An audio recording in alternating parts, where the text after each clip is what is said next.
জি, আসসালামু আলাইকুম রহমতুল্লাহ। আজকে আমাদের ঐতিহ্যবাহী বনপাড়ার ধর্মপল্লী বিশেষ করে পবিত্র খ্রিস্টান ধর্মাবলম্বীদের জন্য যে উপাসনালয় বনপাড়া গির্জা, যেটা বাংলাদেশের তথা উত্তরবঙ্গের ভিতরে একটা মনোমুগ্ধকর সুন্দর পরিপাটি একটি গির্জা। আজকে খ্রিস্টান ধর্মের বয়োজ্যেষ্ঠরা এবং যুবকরা, ছোট ছোট বাচ্চারা সবাই আজকের এই দিনে শুভ বড়দিনে পবিত্র এই ধর্মের অনুসরণকে কেন্দ্র করে তারা আজকে এখানে নামাজ আদায় করছে এবং তারা উল্লাসিত হচ্ছে। এবং সব মিলিয়ে আমরা মনে করি আজকের এই শুভ বড়দিনে তাদের যে শিক্ষা, এই শিক্ষাকে ধারণ করে আগামী দিনে তারা অবশ্যই দেশের সুনাগরিক হয়ে দেশের সেবা দিবে, এটাই হচ্ছে বাস্তবতা।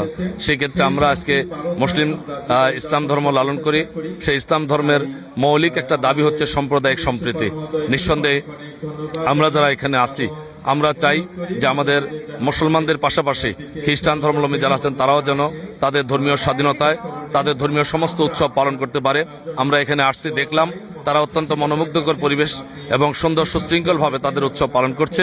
এবং সব মিলিয়ে আমি আজকে এখানে কথা বলার সুযোগ পেয়েছি। আমার খ্রিস্টান ধর্মাবলম্বী সমস্ত মানুষের কাছে আমি আমার পক্ষ থেকে এই দাবি পেশ করেছি যে আগামীর সুন্দর বাংলাদেশ, মানবিক কল্যাণকর একটা রাষ্ট্র গড়ার ক্ষেত্রে আপনাদেরকেও ভূমিকা রাখতে হবে।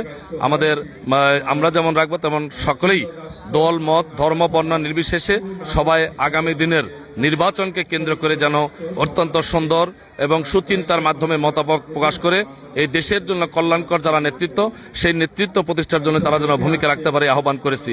এবং এর পাশাপাশি ব্যক্তিগতভাবে প্রত্যেকে যেন ধর্মীয় অনুশাসন পালন করে, ধর্মকে লালন করে এবং ধর্মের অনুসরণ করে মানুষের জন্য একজন যেন এই কল্যাণকর মানুষ হিসাবে তৈরি হতে পারে, সেই দিকে আমি আহ্বান করেছি। সর্বোপরি আবারও আজকে দিগন্ত চ্যানেলের মাধ্যমে, আমাদের সাংবাদিক রেজাউলের মাধ্যমে আমাদের দেশের জন্য কল্যাণ কামনা করে আগামী দিনের জন্য দেশটা যেন একটা কল্যাণকর রাষ্ট্র হয়, সেক্ষেত্রে দল, মত, ধর্ম, বর্ণ নির্বিশেষে সবাইকে ঐক্যমতের ভিত্তিতে সিদ্ধান্ত নেওয়ার ক্ষেত্রে আহ্বান রেখে আমি নাটোর 4-এর এমপি প্রার্থী হিসাবে আমি সবাইকে মোবারকবাদ জানিয়ে কথা শেষ করলাম। আসসালামু আলাইকুম রহমতুল্লাহ এবং খ্রিস্টান ধর্মাবলম্বীকে সবাইকে আদাব।